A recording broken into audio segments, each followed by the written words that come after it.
रेल्वेचाही CAG report आलेला आहे आणि आज दुर्दैवाने वेग वाढल्यामुळे अनेक ठिकाणी आज रेल्वेचा असेल किंवा गाडीचे असतील किंवा विमानाचे ॲक्सिडेंट जातात. योगायोग बघा, माझ्या भावाला जाऊन आज बरोबर 2 महिने झाले. 28 जानेवारीला माझ्या भावाचा प्लेन क्रॅश झालं. 2 महिने झाले या गोष्टीला. एखाद्या कुटुंबातला कर्ता पुरुष जेव्हा जातो ना, त्याचं दुःख त्या कुटुंबालाच माहिती असतं. आम्ही पण हे भोगलेलं आहे.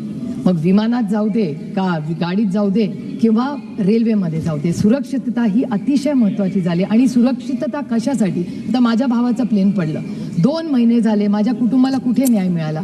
आमच्यासारखा कुटुंबा, माझा भाऊ डेप्युटी चीफ मिनिस्टर होता महाराष्ट्राला, त्याला जर न्याय मिळत नसेल तर सर्वसामान्य माणसाला न्याय कसा मिळणार?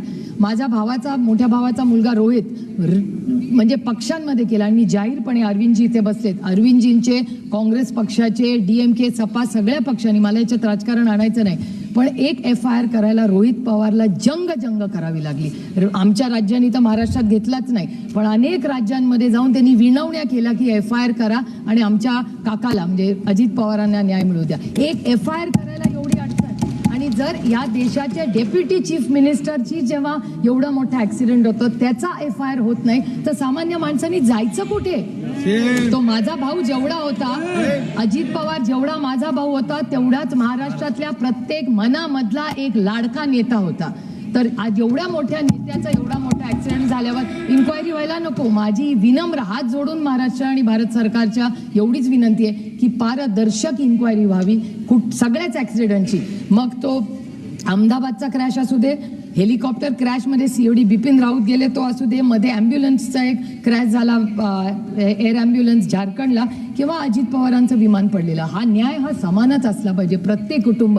मग तिथली तो पायलट असेल, माझा दादा असेल, किंवा त्या ज्या महिला विमानात होत्या त्या सगळ्या असतील, ह्या सगळ्यांना न्याय मिळाला पाहिजे. ती स्टुअर्डेस होती तिथे, ती एक यंग मुलगी होती, तिला न्याय मिळाला नको?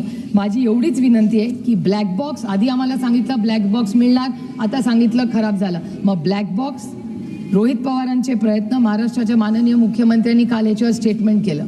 पण माझी एवढीच विनंती आहे महाराष्ट्राच्या माननीय मुख्यमंत्र्यांना की टाइम बाउंड मॅनरमध्ये ही इन्क्वायरी झाली पाहिजे. अनेक प्रश्न आहेत, त्याची उत्तरं सरकारने दिली पाहिजेत. आणि अजित पवारांना जी ती केस झाली त्यांच्या विमानाला आणि त्याच्याबरोबर पायलट असेल किंवा जे कोणी त्या विमानात होते त्या प्रत्येक व्यक्तीला न्याय मिळावा अशी विनम्र भारत सरकारकडे माझी